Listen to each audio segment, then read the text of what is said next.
Nesse momento, vamos silenciando a nossa mente, nos conectando às esferas superiores. Senhor Jesus, agradecemos a oportunidade de mais essa reunião e, em nome de Deus, agradecemos a presença dos trabalhadores da espiritualidade que nos assistem com tanto amor e dedicação. Que a mensagem trazida pelo palestrante na noite de hoje venha falar aos nossos corações e à nossa razão, de forma que ao sairmos daqui estejamos mais conscientes de nosso propósito como espíritos em evolução e também mais fortalecidos para os desafios do dia a dia. Que essas vibrações amorosas, salutar, que se fazem presente neste ambiente, seja a companhia de cada um e os acompanhe em todos os dias e em todos os momentos. Pai nosso que estais nos céus, santificado seja o vosso nome, venha a nós o vosso reino, seja feita a vossa vontade, assim na terra como nos céus. O pão nosso de cada dia nos dai hoje, Senhor. Perdoai as nossas ofensas, assim como nós perdoamos a quem nos tem ofendido. E não nos deixeis cair em tentação, mas livrai-nos, Senhor, de todo o mal, porque vosso é o reino, o poder e a glória para sempre. Que assim seja.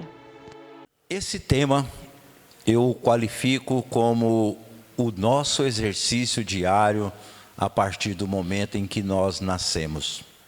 Nós passamos o dia inteiro exercitando relações com outras pessoas, sociais, familiares. Temos relações que são agradáveis, que são simpáticas, pessoas que nos tratam bem, pessoas que chegam próximo a nós e nós sentimos energias diferentes, sentimos luzes, sentimos vibrações. Mas existem pessoas que também, assim, quando chega próximo a nós, nós sentimos uma rejeição, uma antipatia, uma vontade de sair do lugar, uma vontade de se afastar daquela pessoa. Eu acredito que todos já passaram por isso. E a doutrina espírita explica, não todos os casos, mas o geral dessas relações e por que acontecem no nosso processo de reencarnação. Primeiro nós vamos entender o que significa o contexto que nós vamos estudar. Simpatia, pelo nosso dicionário Aurélio. Atração ou algo ou alguém que é capaz de provocar em outra pessoa. Isso é o que nós sentimos, em especial nas nossas relações. Porque quando nós conhecemos pessoas que nos são simpáticas, nós com certeza valorizamos essa relação. Que tem o hábito de ser muito agradável. Pessoa simpática. Não é aquela que chega perto de você e fala, nossa, mas você engordou, hein? Qual é a próxima vez que eu ver essa pessoa, eu vou fugir dela. Também não quero aquela que me dê chocolate, que me agrada, não, mas aquela que seja agradável agora que chega. Capacidade de dar atenção e respeitar as diferenças dos seres. Não é nos qualificar por aquilo que nós somos, pela maneira física com que nós portamos. Porque tem pessoas que evidenciam aquilo que ele acha que nós somos diferentes. Não está funcionando o controle. Antipatia. Repugnância instintiva diante de alguém. Voltou?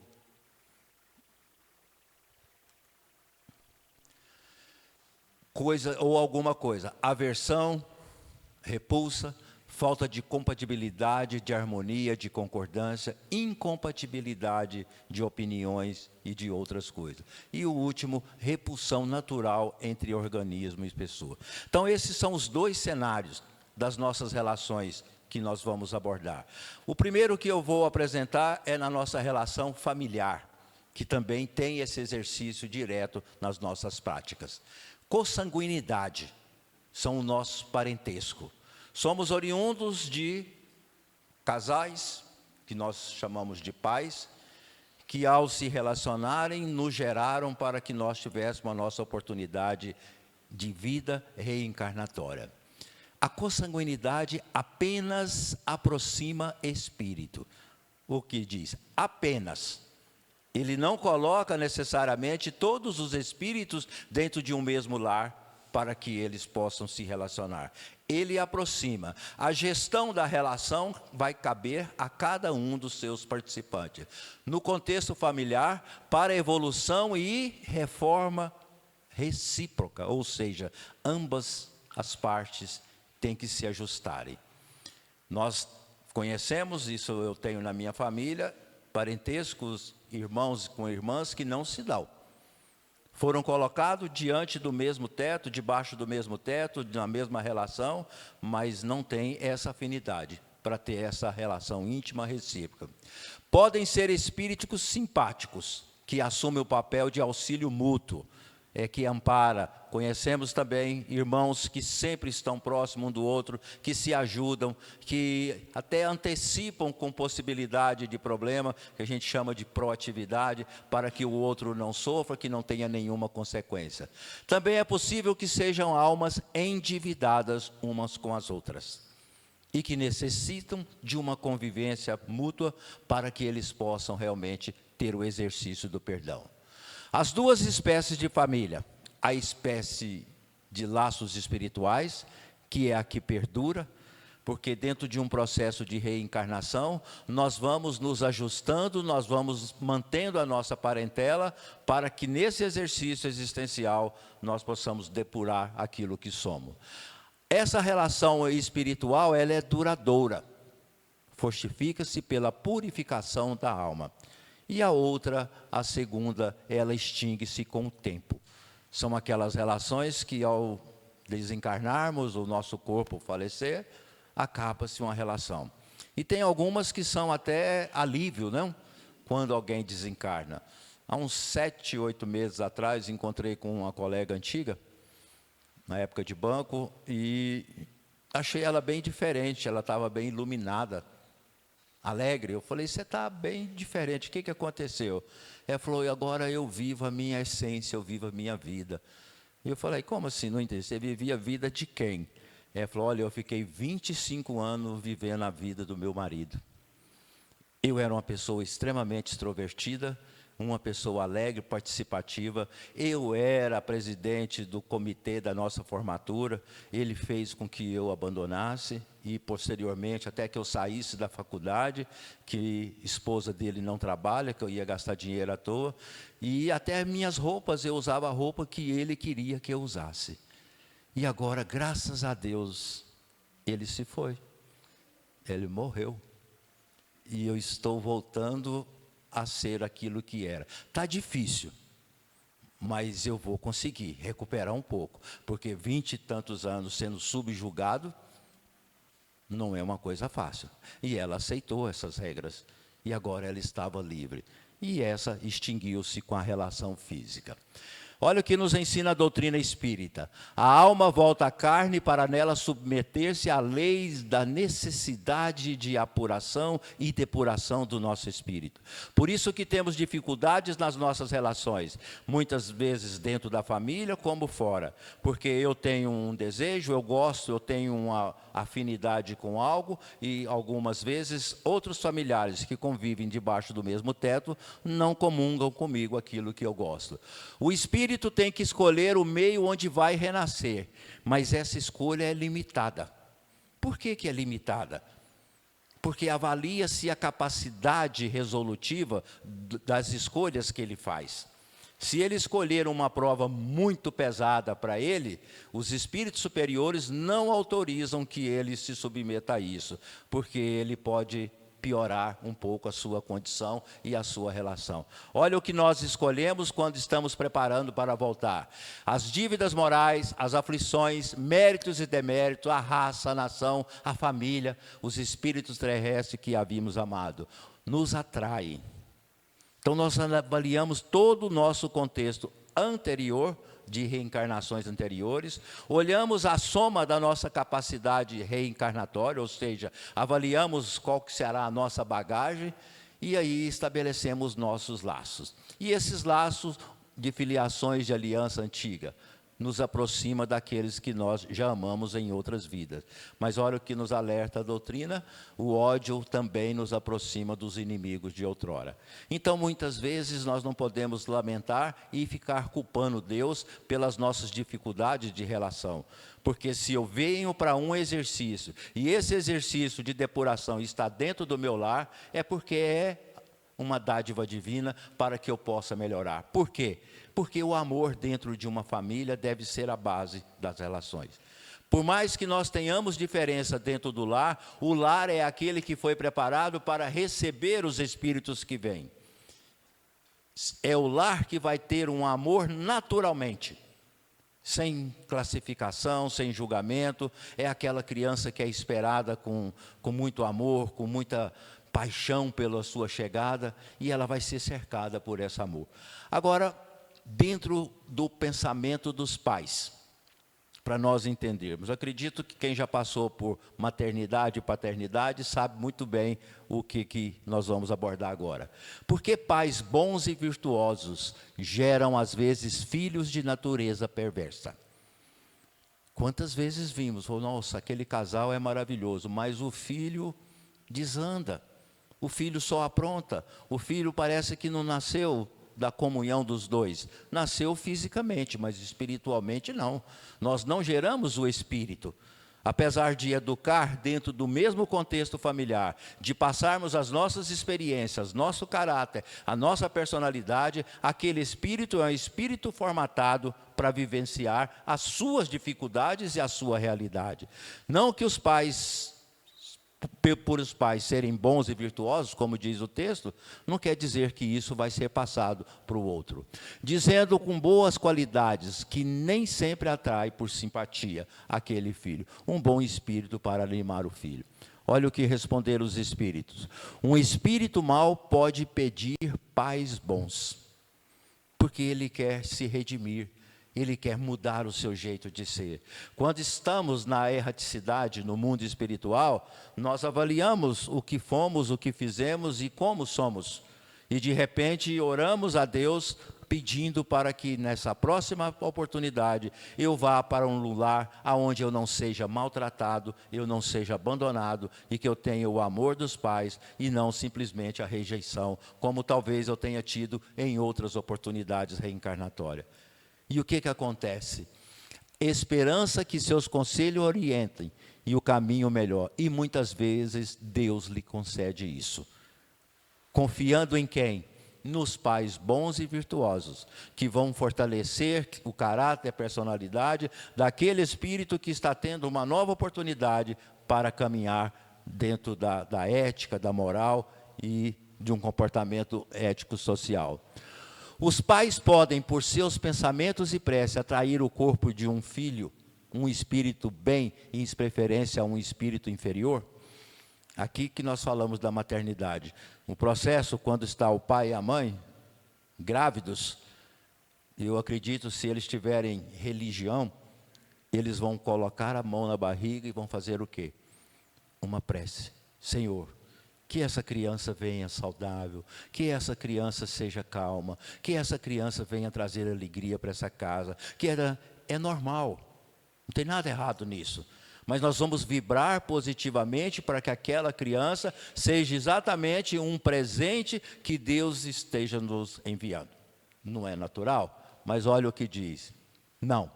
Mas podem melhorar o espírito do filho que vem. Não é o fato de pedir um espírito bom que será concedido essa maternidade tranquila, suave e serena. Que geraram e que lhe foi confiado. Esse é o dever. Então as nossas crias, os nossos filhos, eles pertencem fisicamente dentro de um contexto social, mas espiritualmente ele é o único responsável para mudar a sua maneira de ser. Não adianta ouvirmos, como eu já ouvi, eu acho que eu até já falei isso também na minha adolescência, tem tanto tempo que eu fui adolescente que eu nem lembro, que eu falava, eu não pedi para nascer, e eu sou assim porque meu pai e minha mãe me fizeram assim, eu sou assim porque lá na região que eu morava é assim. Eu me deixei subjugar pela situação, pelo contexto que eu vivia. Eu abandonei a minha identidade pessoal, a minha caracterização única que eu tenho. Agora vamos passar para as nossas relações sociais. Deixa a família do lado. Além da simpatia geral, determinada pela semelhança, há afeições particulares entre os espíritos. É aquela coisa que quando você encontra com alguém que nunca viu na vida, se olha bem nela e fala, eu conheço essa pessoa, que energia boa, que simpatia, e aí tem essa fluidez entre os dois. Olha o que diz ele. Sim, como entre os homens, mas o liame que une os espíritos é mais forte na ausência do corpo. Ou seja, porque quando nós estamos nessa prisão corporal, nós exercitamos arrogância, prepotência, soberba, inveja, preconceito, porque nós fomos educados a sermos vitoriosos no mundo. E para que eu seja vitorioso sobre alguém, alguém tem que perder. Então nós vivemos numa constante competição. E essa competição, como diz o próprio mundo, só vence aqueles que forem mais espertos ou mais capazes. E para que eu seja isso, alguém tem que perder. Então, quando nós estamos presos na carne, nós não importamos muito com isso, a não ser que você tenha um autoconhecimento espiritual, que você saiba da sua responsabilidade, não apenas como ser humano, mas como ser espiritual. Há aversões entre os espíritos? Não há aversões senão entre os espíritos impuros. Ou seja, o que seria o impuro? Chamaremos também de espíritos ignorantes, que não entenderam que quando eu tenho algo contrário a outra pessoa, isso não torna pior ou melhor do que eu, nos torna espíritos que estão na mesma escola. Mas aquele que pensa, que não evolui, que não pensa como espírito, ele vai ter aversão sim. E aí ele vai cultivar o ódio, vai desejar o mal e algumas vezes até praticar o mal contra outras pessoas. E são esses que hesitam nas inimizades e nas dissensões. Então nós temos que avaliar e cuidar da nossa gestão espiritual para que nós não caiamos nessa de cultivar ódio e raiva por alguém. Dois seres que foram inimigos na terra, conservarão os seus ressentimentos no mundo espiritual? Ou seja, eu não suporto fulano. Eu confesso que tem algumas pessoas que, se realmente eu tiver o mérito de ir para algum lugar mais sereno, após o meu desenlace, que eu não sei se eu vou, eu prefiro não encontrar por lá também. Falar, até aqui você vai me perseguir? Já não bastou lá tanto tempo lá embaixo, né? Agora aqui não. Mas olha aí, ressentimento no mundo espiritual. Será que nós continuamos com isso a hora que saímos daqui? Não. Por quê? Porque na minha visão espiritual, quando eu estiver no mundo espiritual, eu não vou estar preso à matéria. Eu vou entender a grandiosidade do plano espiritual, as bênçãos divinas, tudo aquilo que me cerca como dádiva no processo da minha existência. E se eu não melhorar, se eu não cultivar por outro aquele que foi o meu desafeto aqui, e eu levar isso para o outro lado, eu estou cometendo um grande erro para comigo mesmo. Jesus nos alerta no nosso exercício, enquanto estamos a caminho. O que ele diz? Reata-se, ajusta-se com o seu inimigo, enquanto estiveres a caminho da sua eternidade. Enquanto estiveres aqui. Porque com a matéria sobrepondo o espírito é mais difícil. E aí, se eu vencer essa dificuldade, será mais meritório para a minha vida eu ter avançado nessa relação. Quando ele diz, perdoe os vossos inimigos, amai os vossos inimigos, ele não nos pede para abraçar as pessoas que nós não gostamos. Nada disso, não vai para essa extensão. É simplesmente não desejar o mal. Coisa que muitas vezes a gente faz.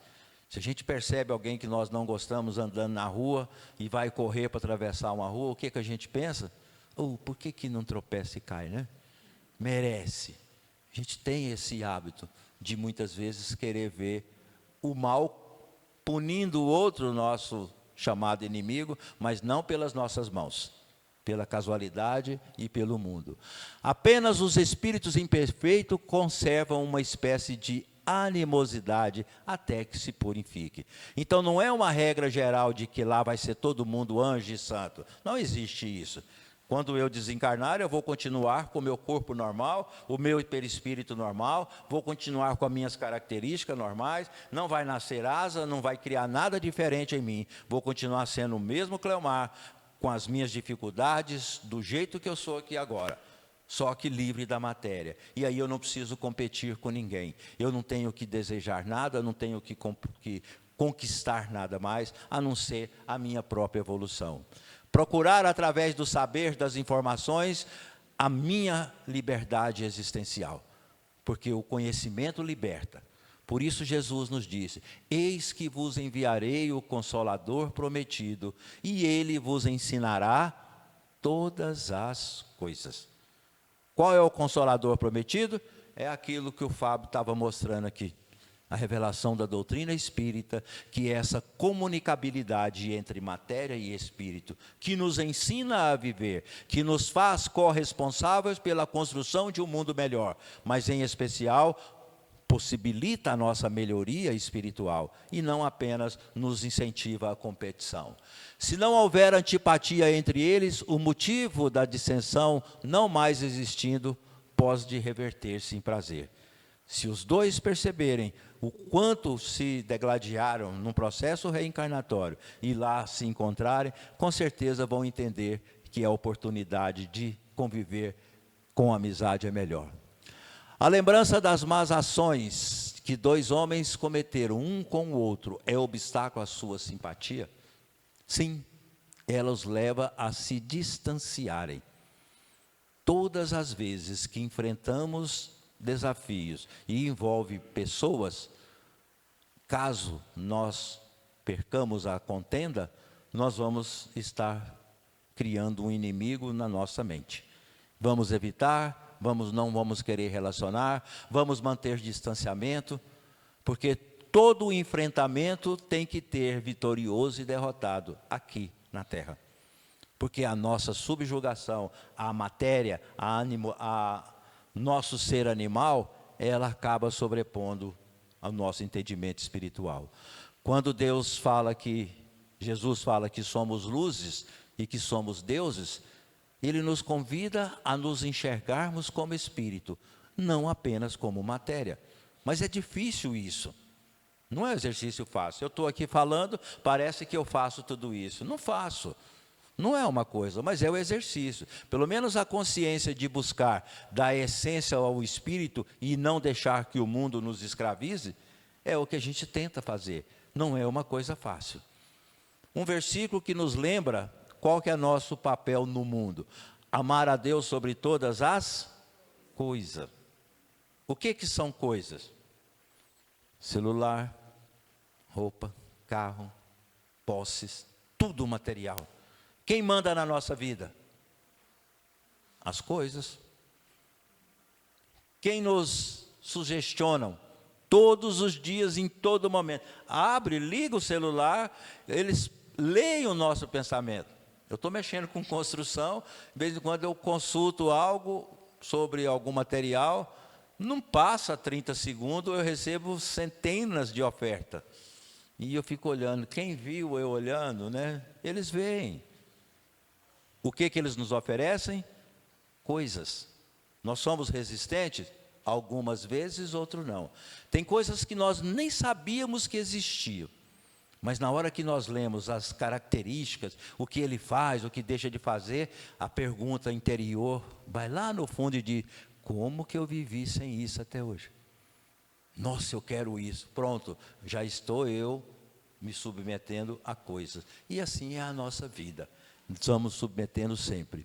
Que sentimento experimenta após a morte aqueles que fizeram mal, a quem fizemos mal nesse mundo?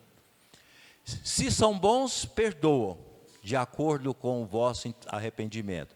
Se são maus, podem conservar o ressentimento. Percebe que em todas as respostas, ele classifica os que podem ter melhoria e os que não. Ou seja, aqueles que se entendem como espírito, que sabem da responsabilidade de que a oportunidade da convivência não é para estabelecer relações conflitosas, mas para, através dos conflitos naturais, estabelecer o equilíbrio, o respeito. Nós vivemos no nosso país um momento de intolerância de todos os aspectos. Vivemos um momento político totalmente tumultuado.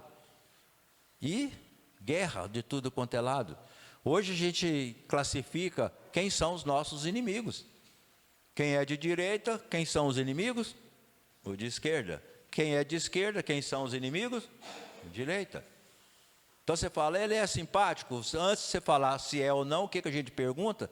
De que lado ele está? Se for do outro lado, já é nosso inimigo e já é antipático. É assim que nós vivemos. Então nós temos umas relações antagônicas, naturalmente. Agora, se eu tiver a consciência espiritual, como diz o texto, se eu for mal, o que é ser mal? Não é simplesmente eu ficar fazendo maldade. O mal nasce pela ignorância, não é simplesmente pelo mal em mim. Nós não temos o mal, mas nós somos ignorantes, porque nós não percebemos o estrago que estamos fazendo nas nossas relações. Quando agredimos, quando falamos maldade para outras pessoas, quando desmerecemos o outro, quando estabelecemos preconceito. Nós criamos um mundo primeiro negativo para nós mesmos e depois para aqueles que estão diante de nós.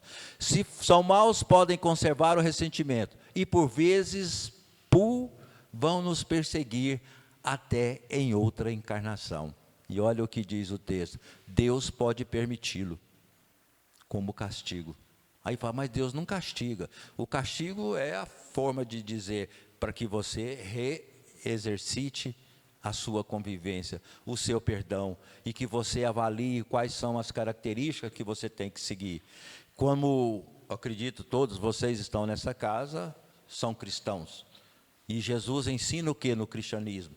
Além de amar o próximo, de que você seja uma pessoa equilibrada, que você não semeie o mal, que você não precisa ficar fazendo o bem para todas as pessoas, mas você tem que ter a responsabilidade de cuidar primeiro de você mesmo. E depois desdobra-se em fazer o bem ao outro. Porque não fazer o mal não me faz uma pessoa boa. Essa é a minha obrigação. Agora, o bem que eu não pratico, deixando de praticar o mal, me será cobrado também. Então, além de não ter a maldade semeada em mim, eu tenho que ter o bem ofertado ao outro, para que o mal não ocupe um espaço que eu gerei nessa relação.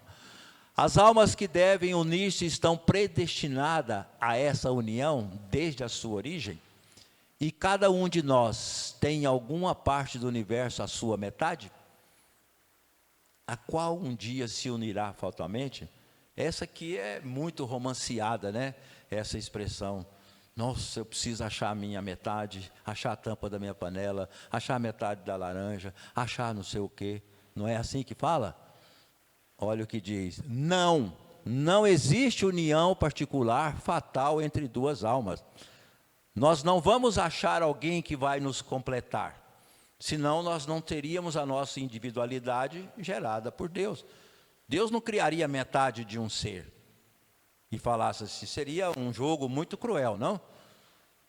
Me faz pela metade e fala, olha, escolhe nascer em Goiás, que lá está a sua outra metade, e eu vou ficar correndo atrás da metade para eu ser feliz?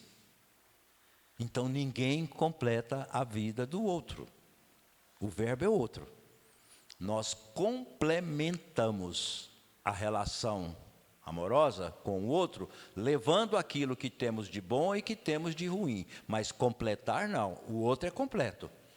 Não, mas ele é muito ruim, mas é o que ele conseguiu ser. Então complementa aquilo que você acha que ele tem de ruim com aquilo que você tem de bom.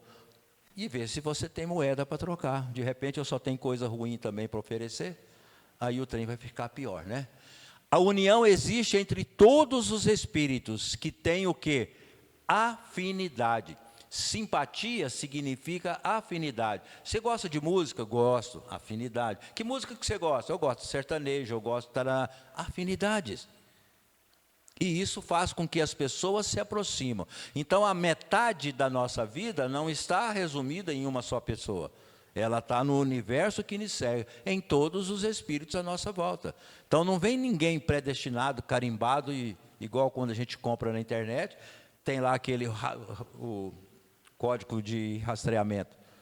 Aí você pega o seu e vai procurar seu amor na vida, rastreando ele, onde que ele está. Não tem.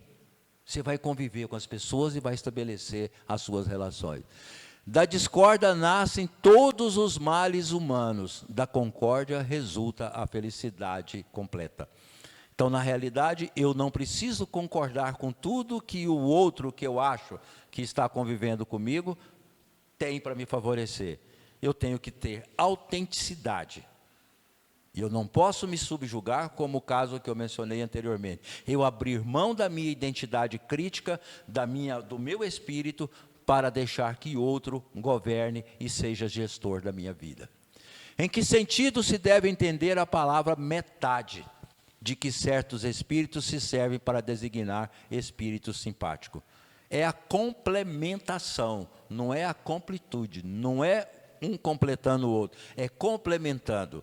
Então, o casamento, a união, é a soma de todas as coisas positivas e negativas e as afinidades em comuns que tem para dar sustentação, em especial na hora dos conflitos. Se não tiver afinidade nenhuma, no primeiro conflito, o que acontece? Rompe. Mas as afinidades e a simpatia faz com que estabeleçamos relações respeitosas, que saiba a diferença, que não diminua, que não agrida. E tomar cuidado demais com o que nós falamos. A relação amorosa, a relação conjugal, ela leva muito, ou deve ter um cuidado especial nas nossas falas, na maneira como nós conversamos. Porque por mais que você peça perdão por algo que você falou, o outro pode até relevar, mas esquecer, não esquece. A gente fica magoado com aquilo que somos agredidos. A expressão é inexata. Se um espírito fosse a metade do outro, uma vez separado, ele estaria incompleto. E aí, já está sofrendo pela separação e ficou só metade, aí o trem desanda mesmo. Aí poderia até dizer, por isso que temos suicídios, né? Porque as pessoas, quando se separam, para quem fica com a dor maior do que quem vai, ele se considera agora inútil. A minha metade foi embora e eu não sou ninguém sem ela. E quando eu não sou ninguém sem o outro, eu não tenho razão para viver. E as pessoas acham que, acabando com a própria vida, ele resolverá todos os problemas. E como diz, eu estava assistindo uma palestra hoje exatamente sobre isso, ele diz, quando comete o suicídio porque não aguenta o distanciamento com o outro, no mundo espiritual, esse distanciamento será muito, muito, muito, muito, muito maior do que é aqui. Porque lá é que não vai ver mesmo. Porque para onde vai? Então, qualquer relação, quando separa-se, não adjetive dizendo que perdeu o rumo, perdeu o chão, perdeu a metade, perdeu a tampa da panela, perdeu aquilo que estava dando. E aí nós temos que nos costurar, ajustando. Eu gostei muito dessa imagem. São seres diferentes, espíritos diferentes, mas se ajustaram e estão estabelecendo uma relação de respeito. Dois espíritos simpáticos são complemento um do outro, ou essa simpatia é o resultado de uma afinidade perfeita. A simpatia que atrai um espírito para o outro é o resultado da perfeita concordância de suas tendências, de seus instintos. Mas cada um tem a sua identidade, tem a sua completude como espírito, tem a sua bagagem reencarnatória, tem as suas provas, tem as suas expiações, e que não pode deixar que o outro, o cônjuge, tanto o marido quanto a esposa, seja mais uma expiação, que algumas relações acabam sendo assim. Se um devesse completar o outro, perderia a sua individualidade. Então eu não tenho que tirar de mim para dar para o outro. Por mais simpatia, por mais afinidade que eu tenha com ele, eu tenho que ofertar ao outro o equilíbrio nessa relação, mas não ofertando e tirando de mim aquilo que eu tenho que ofertar para ele. Porque já ouvimos essas cobranças, né? Você vai ser para mim aquilo que eu espero que uma esposa seja. Você vai ser para mim o que eu espero que um marido seja. Aí eu vou entrar na regra do outro e vou me subjugar às suas teorias de como deve ser o outro. E aí eu perco a minha identidade. Não, nós vamos caminhar junto, vamos entrar num trem e fazer a mesma viagem. Não é cada um comer o seu pão, é cada um comer um pedaço do pão, mas da relação conjugal que existe entre os dois. É o parceria, respeito, consideração e convivência sempre. Dois espíritos simpáticos podem deixar de sê-lo? Certamente, se um deles é preguiçoso.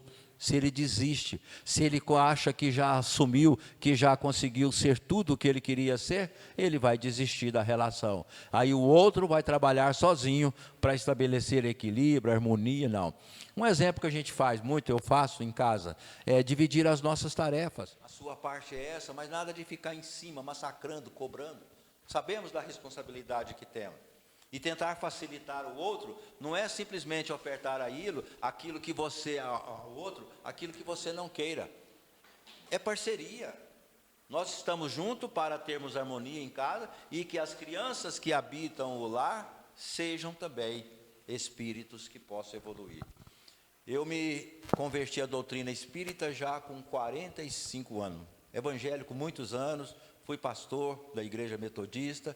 E quando eu desvendei o véu da reencarnação na minha vida, quando a reencarnação deixou de ser um tabu, como era antigamente, eu resolvi ser pai.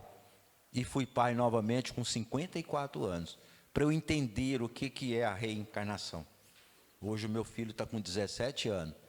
É um pacotezinho bem encomendado. Ele tem intolerância a tudo, a lactose, a soja, isso, intolerância ao pai, à mãe, a tudo.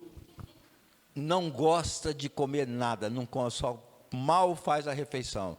Só fica dentro do quarto e joga o tempo inteiro. Agora eu arrumei um emprego para ele com 17 anos.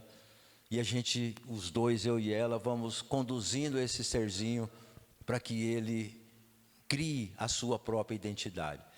TDAH, o que mais que tem aí essas letrinhas? Esses trem tudo aí que tem. Fez tudo quanto é tratamento, e faz, mas não tem amizade, não sai de casa, é menino muito fechado. É o ser que está lá. E se nós não nos unirmos para dar um pouco de equilíbrio a ele, nós vamos falhar. E eu não vou ficar muito tempo. 17, eu já estou com 69 anos. Então, se eu tiver aí um lucro de mais alguns anos, eu queria ver, pelo menos, ele estruturado. Para eu entender, eu vivia a reencarnação a partir dos 50, dentro da minha própria casa, em harmonia com a minha esposa para gerarmos essa vida. Ela já era espírita e eu não. Então a minha dificuldade era entender o que era esse processo. Olha o que Kardec fala sobre espírito simpático. A teoria das metades eternas é uma imagem que representa a união de dois espíritos simpáticos. É uma expressão usada até mesmo na linguagem vulgar e que não deve ser tomada ao pé da letra. Os espíritos que dela se servem não pertencem à ordem mais elevada. São os românticos que falam que achou metade. Então ele classifica como mediano.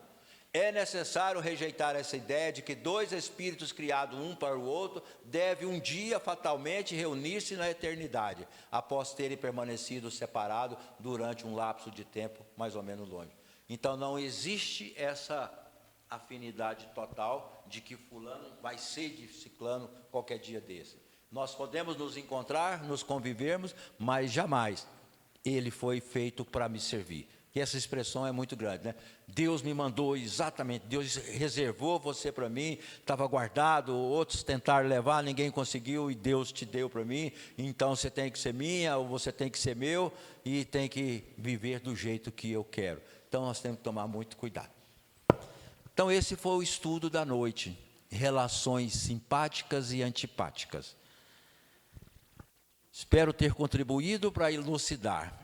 As perguntas, não sei se vocês repararam, é de 292 a 3003.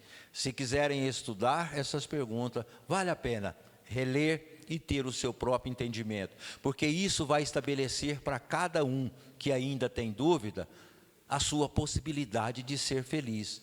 Porque nós somos felizes não porque eu tenho fulana ou eu tenho fulano. Eu sou feliz porque eu quero ser feliz com o fulano e com o ciclano. Não é ele que me dá a felicidade. Eu que me permito ser feliz com quem está comigo, quem está do meu lado. É uma escolha que eu faço. Agora, se a relação é extremamente difícil, é ríspida, é agressiva, se não der conta de resolver, entregue para que alguém possa decidir por vocês. E vocês vão se ajustarem. Não é separação, é se ajustarem na consciência espiritual. Porque se estão juntos e se estão convivendo, é porque vocês teriam que ter essa oportunidade. Uma boa noite a vocês, bom tratamento e que Deus nos abençoe hoje e sempre. Amém. Não aprendemos alguma coisa? Muitas coisas, né? Muitas coisas. Só nos resta então agradecer ao Cleomar, com a lembrança que ele já fez aqui. Esse assunto está lá no nosso livrinho do começo, Livro dos Espíritos. Aqueles númerozinhos que estavam lá é o número da pergunta. Tem as perguntas e a resposta. Então, muito interessante. Se a gente quiser fazer uma reflexão boa a respeito da vida, como nós estamos vivendo, como devemos viver, é importante a gente dar uma olhadinha, não é? Então, nós vamos agora agradecer ao Cleomar pela sua presença aqui conosco nesta noite, que nos ajudou bastante a entender essa fase que, como ele disse no começo aqui, todos nós estamos dentro dela, né? Todos nós temos que nos relacionar com alguém de qualquer forma, né? No trabalho, na família, dentro do lar, com os filhos. Então, aí vai. Ele explicou muito bem para nós. Agradecemos. Agradecendo primeiramente a Deus, a Jesus, aos irmãos que participaram dessa palestra, muita luz, muita paz, muita reflexão, que possamos colocar os ensinamentos no nosso dia a dia, na nossa prática, na nossa família, no nosso trabalho, onde quer que estejamos, para a melhoria das relações, melhorias internas de cada um, sempre buscando os ensinamentos de Jesus, esse direcionamento, esse norte, para que possamos melhorar o nosso dia a dia. Agradecemos todos aqueles que colocaram suas águas, que neste momento, os irmãos benfeitores de luz nos auxiliando para a fluidificação dessas águas, colocando o remédio necessário para cada um de nós. E assim que tomarmos este remédio, sentimos essa melhoria, essa reflexão, essa melhoria não só da matéria, mas do espírito também. Que possamos colocar fé naquele remédio e que possamos dar continuidade em nossas vidas, com mais luz, com mais pensamento positivo, com mais determinação, com mais amor. Amor ao próximo, amor a nós mesmos. Enfim, ó Pai, temos só que agradecer por tudo. Obrigado, Senhor, que assim seja.